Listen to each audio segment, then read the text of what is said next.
There are people out there who seem fearless even when facing the hardest challenges, but I wasn't one of them.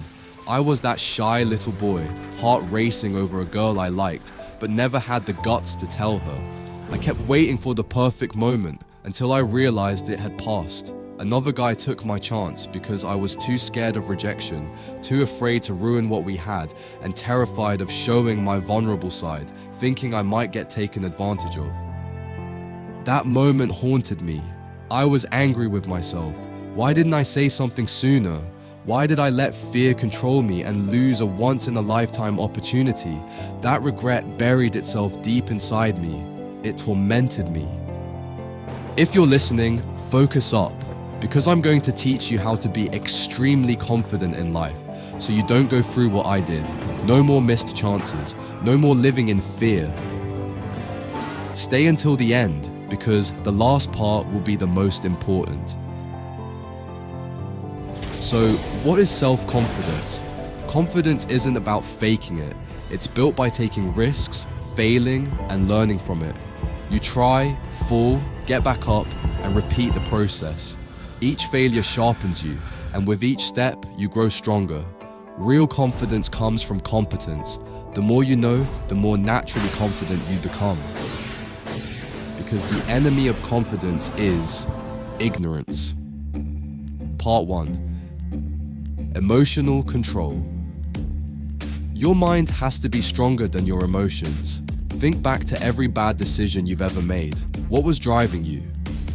Emotion. Your feelings kept you in bed when your mind told you to get up. Your emotions distracted you from your goals, saying, "I'll do it later." But when later comes, you don't do it. Every time you drift from what you know is right, there's that voice in the back of your head telling you to get back on track. Ignoring it only makes it louder until it's impossible to ignore. To master your emotions, you need to feed your mind and starve your emotions. Your mind and emotions are like two wolves. Whichever one you feed more will take control. It's easy to feed emotions with distractions, doom scrolling, fast-paced games, instant dopamine hits, but that weakens your mind. One way to break this cycle: dopamine detox. Take time to unplug, sit alone in silence, let boredom hit you. Fight the urge to grab your phone. Learn to sit with discomfort and stay composed. This will not only train emotional control, it will sharpen your focus and increase your attention span. Part 2. The confidence trio. Confidence comes from mastering 3 things: appearance, behavior, mindset. These are all connected. If one falls, the others follow.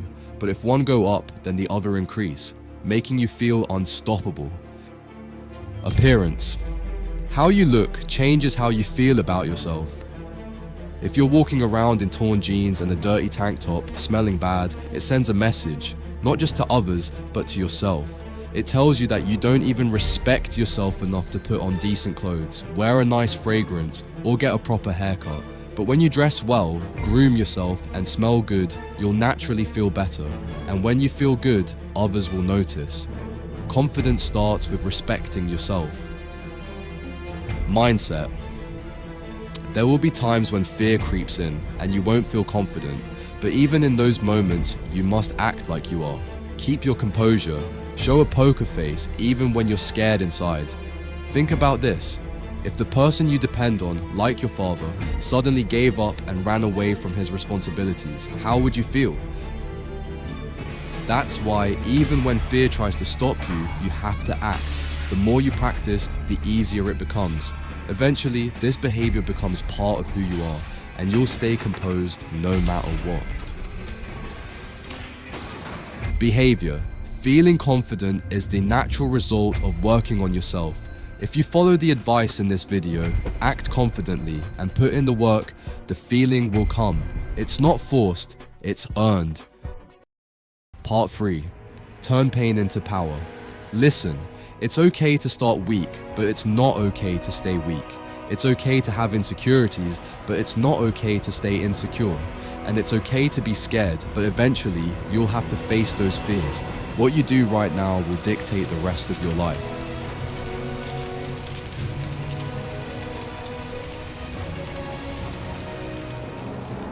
People stay stuck because the pain of staying the same feels easier than the pain of change. But the real growth comes from pushing through that discomfort.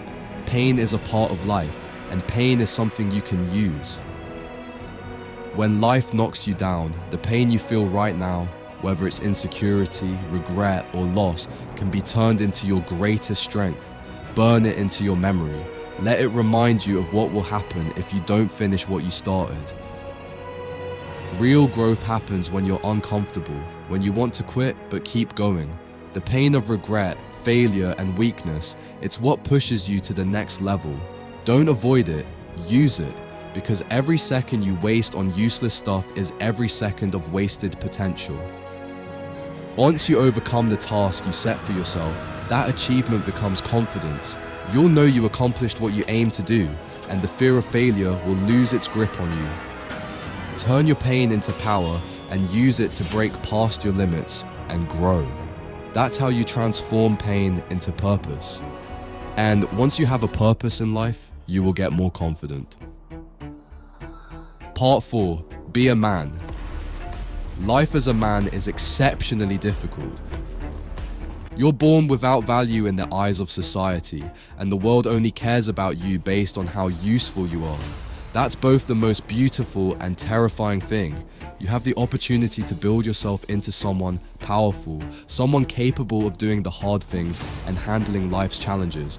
Or you can become a liability, folding under pressure, wasting time on meaningless distractions, and forcing others, your parents, your loved ones, to take care of you, like a parasite. Society has no use for those who refuse to step up, and the handout you hope for?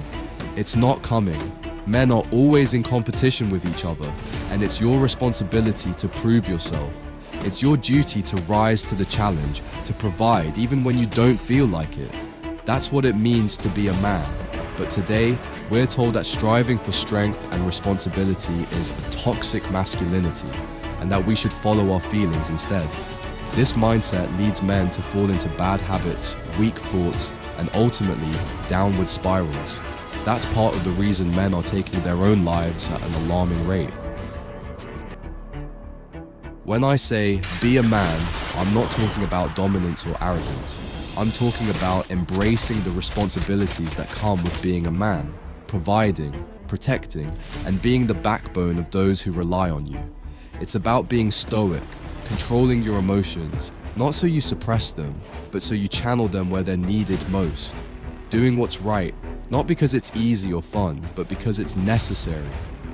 That's why men on the Titanic stayed behind while women and children took the lifeboats. That's why firefighters run into burning buildings and soldiers charge the battlefield with everything they've got. There's no room for cowardice, no room for weak thoughts, no room for addiction or excuses, and absolutely no room for being pathetic. A man only earns respect when he breaks the chains that hold him back, when he fights through pain, hardship, and fear.